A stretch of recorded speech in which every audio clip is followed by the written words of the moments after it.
I just wanted to go towards the end of this very long, dark hallway that had a huge white bright light at the end of it, and I was being drawn towards it, and I was flying really fast, and it seemed like in no time at all that I was there. I turned around and looked out on that water, and this weird feeling came over me, a feeling like I had to gasp for my breath. I just wanted to get out of there. I was 19 years old, and I didn't want to handle it. It was terrifying.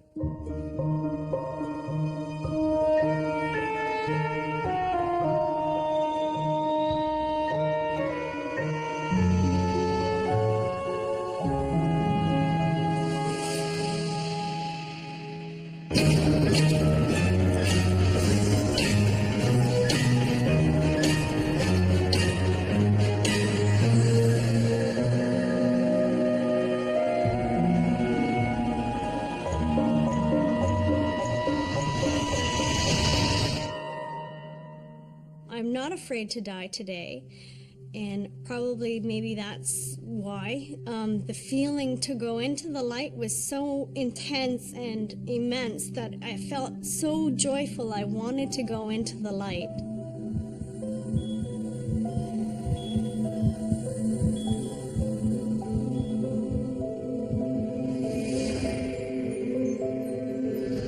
O death, where is thy sting?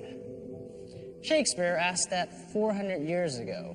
But today, some people feel we don't need to be afraid of death.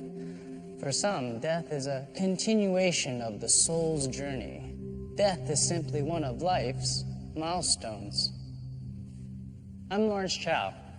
Today, we'll meet two people who hit that milestone, and we'll see what happened on their journeys back from death.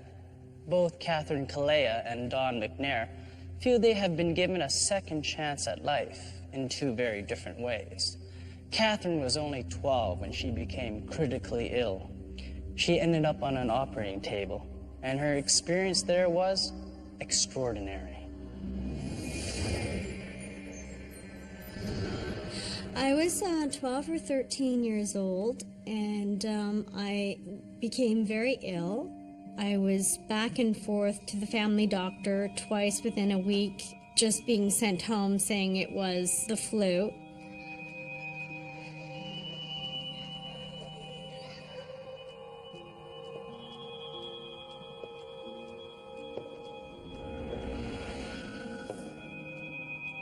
I asked for ice cream. I remember my mother went and bought butterscotch ice cream, and it just sat there. I just looked at it. I couldn't even eat it, and even though I wanted it, but I was too sick to eat it. And everything bothered me. The ticking of the clock, I remember. I didn't want any noise at all. I just got worse. So my father was the one who said, "That's it, I'm taking her to the hospital," and he did. And within 2 hours, I had an emergency operation. Dr. Rubin from North York General told my parents that I must have had a high tolerance for pain, because nobody with that kind of pain could have had it progress as far as it had. When he cut me open, the appendicitis was at its maximum and had exploded. On the operating table, I saw my body float. Actually, it was my soul, I guess, that floated away from my body towards the ceiling. And I saw about 4 or 5 people in the operating room, and I saw the doctor, I guess the anesthesiologist, and maybe 2 or 3 nurses. And I didn't care about my body. When I looked down, I just was drawn towards a light at the end of what seemed like a very long and dark hallway.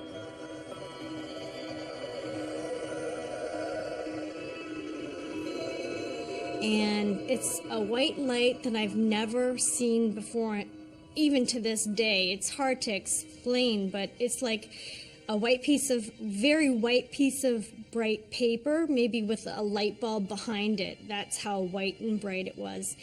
And I started flying really close to the ceiling and really fast towards the light.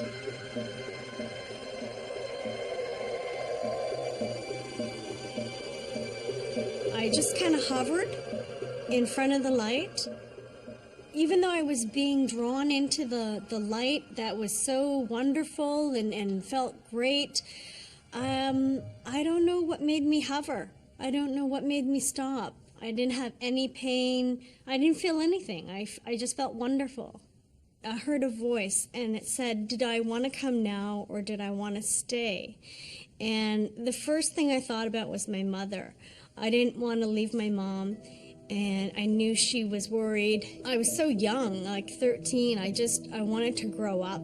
I wanted to experience life and fly in a plane and drive a car, and I thought of all the things that, people do that I haven't had the experience to do yet.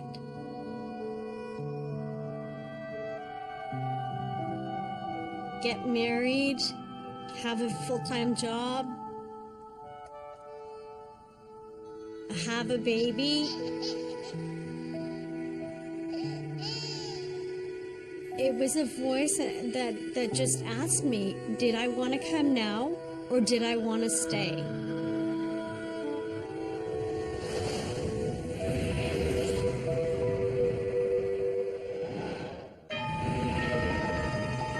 It was a voice that just asked me, did I want to come now or did I want to stay? And I said, of all those reasons, no, I don't want to come through the light because I don't want to leave my mother.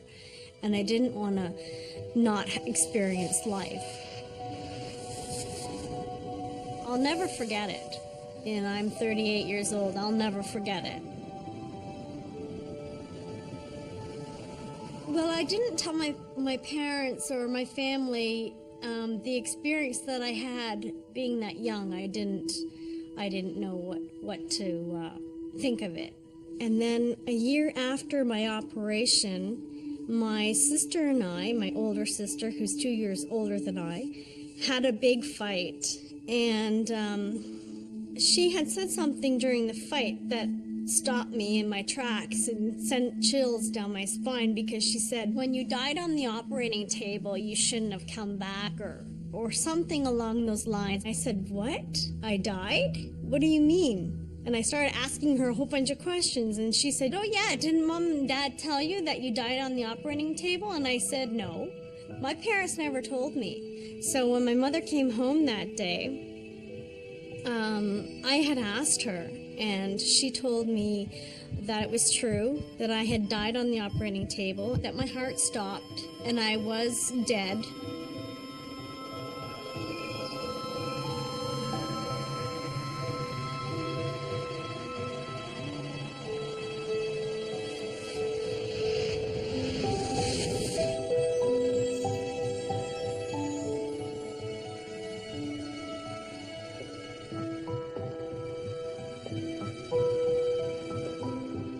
She had papers to prove it, and she showed me the papers, and I had my name on it, and I was just shocked.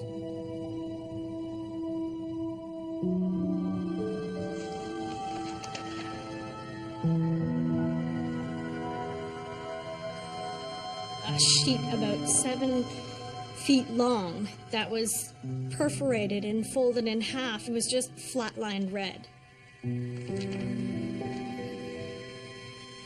I didn't know what to call it at the time. Now I believe it was a near-death experience. So I just told her everything that happened about me seeing the white light and hearing a voice asking me if I wanted to come now or stay, and my reasons for returning. I just was in shock. I had to look at that paper and my name on it for weeks, because I was in shock. I just couldn't believe that I actually died on the operating table, and I was brought back to life. After that, I was interested in learning and hearing about other people that have had the same experience with the white light. And I'm not afraid to die today. And probably maybe that's why. The feeling to go into the light was so intense and immense that I felt so joyful I wanted to go into the light. After that experience, there is another dimension, that there is life after death. There is something out there.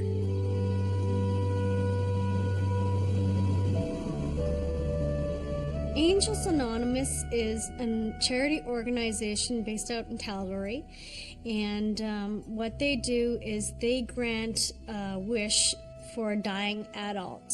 And I'm a volunteer. It bothers me that perhaps they haven't heard of the white light, or they don't know of the white light, and being able to let that story out and let them know to look towards the light. I want them to understand that there is something out there after death, that there is life, there is something very peaceful, and that experience for me just made me more comfortable about death.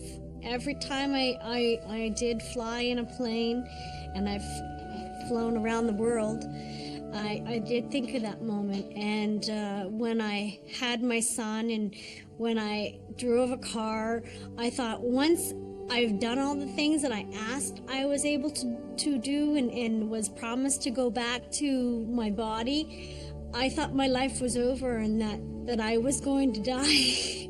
But I'm surpassed that. I've done a lot and more. Most near-death experiences involve a white light. But Catherine's was unique because of the angelic voice she heard. Even more unusual was that the voice asked her if she wanted to stay. Was this a voice from the other side? Or was it from a deep part of the human psyche that is able to form such thoughts? Either way, her experience gave her a deeper understanding of the time that has been given to her. It showed her a spiritual universe that is positive. As she has said, there is a beautiful something out there, something that many might call heaven.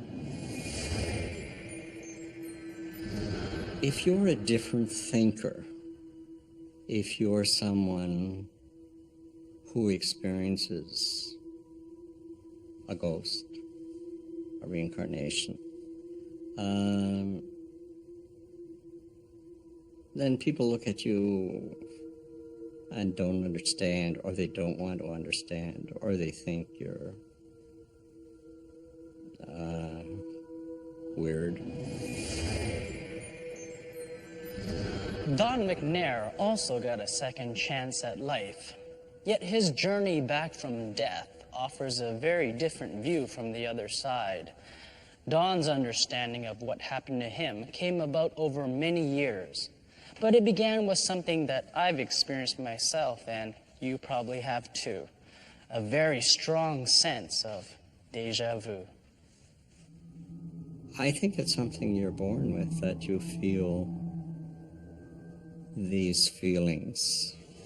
It's similar, I think, to people who experience déjà vu, as in a reincarnation, and they, arrive in a place and say, oh, I know exactly where I'm going. I've been here before, and I've done that. Or you walk in a room and know you've been there before. Some people deal with it and some people don't. I used to have dreams about water and drowning, and I can remember, waking up quite scared.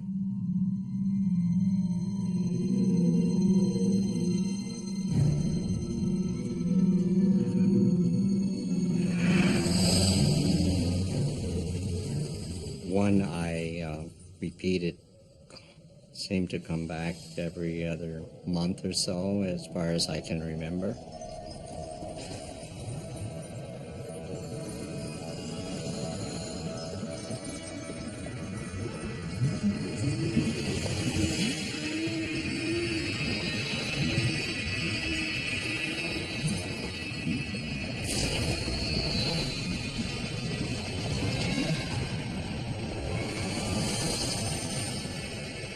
The water was brown and dirty looking. I always woke up tired and exhausted from that dream.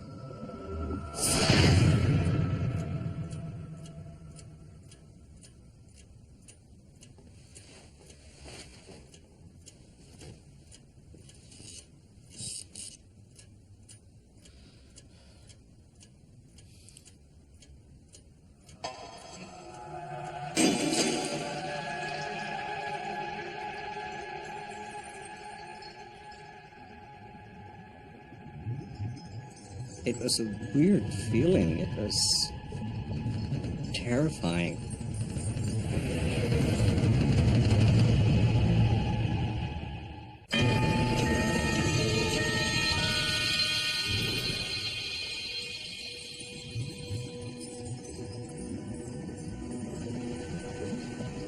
Most of my dreams were drowning. I remember being afraid to go underwater. I never went underwater.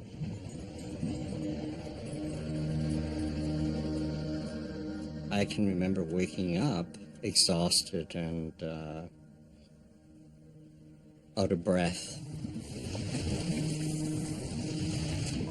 It was 1958. I had never been to Ontario before. I had two brothers living in Sudbury. And my parents and my sister and I came up on vacation. I was having a lot of problems with my teeth. I was 19 or 20 at the time, doing all the driving. I said, I have to stop. I have to see a dentist. I'm in pain. I was taking painkillers. Nothing was helping. So we stopped outside of Renfrew, Ontario, at a service station. And I asked the service station attendant where the closest dentist would be, and he said, drive down the street and turn left. So I did, and on the way down the street, I had this feeling that I had been there before. I know where I'm going.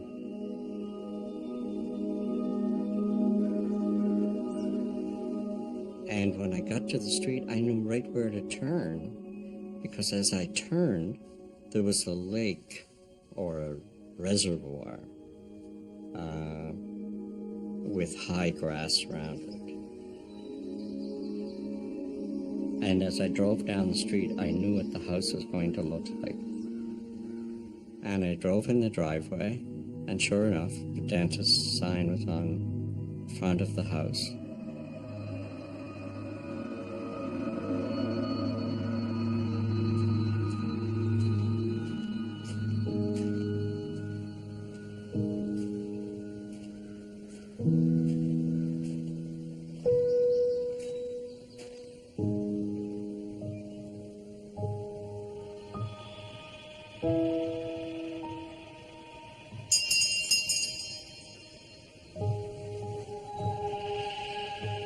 And while I was waiting for someone to answer the door, I turned around and looked out on that ice, and this weird feeling came over me, a feeling like I had to gasp for my breath. And just then the door opened, and I turned around, and this elderly lady was looking at me. We looked into each other's eyes, and immediately I had this feeling that I've seen these eyes before there. It was a weird feeling. She said, "Can I help you?" And I said, "I'm sorry, I think I have the wrong house." And I went down and got in the car, and my mom said, "Are you okay? Can't they see you? Because you look awful. You're pale." And I said, "No, they're busy. They can't see me. I just wanted to get out of there."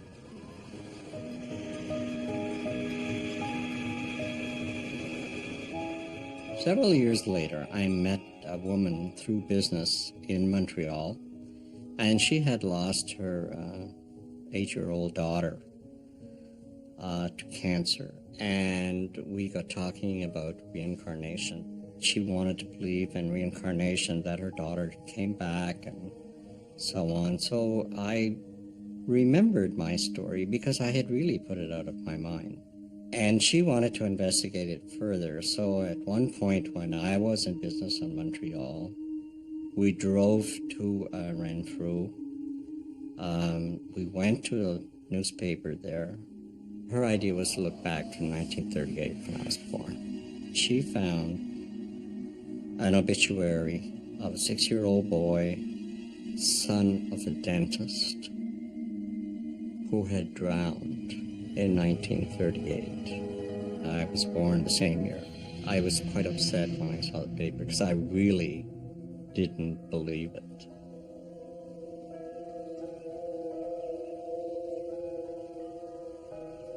On my second visit there, I did find the house without any problem.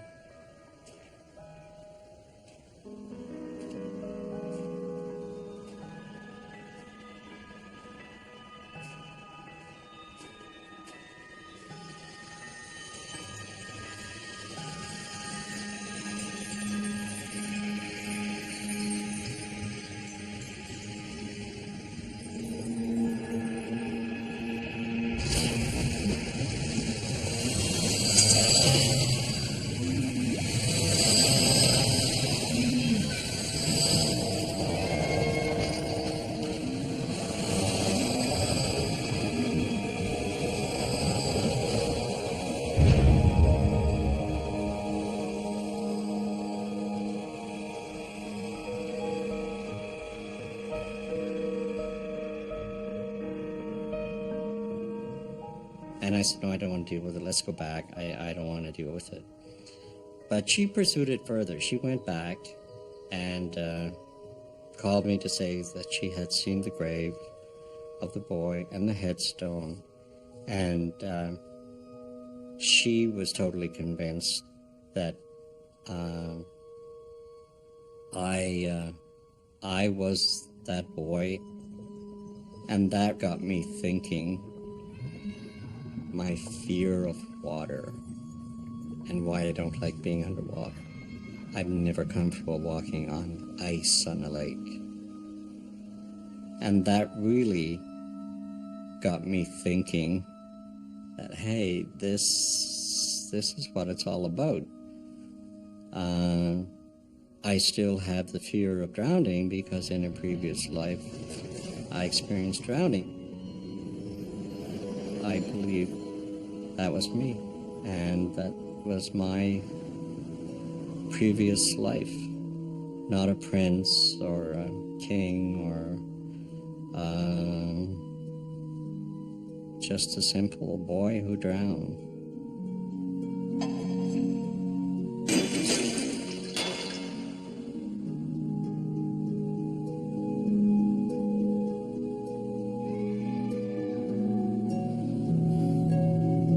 But I would like to think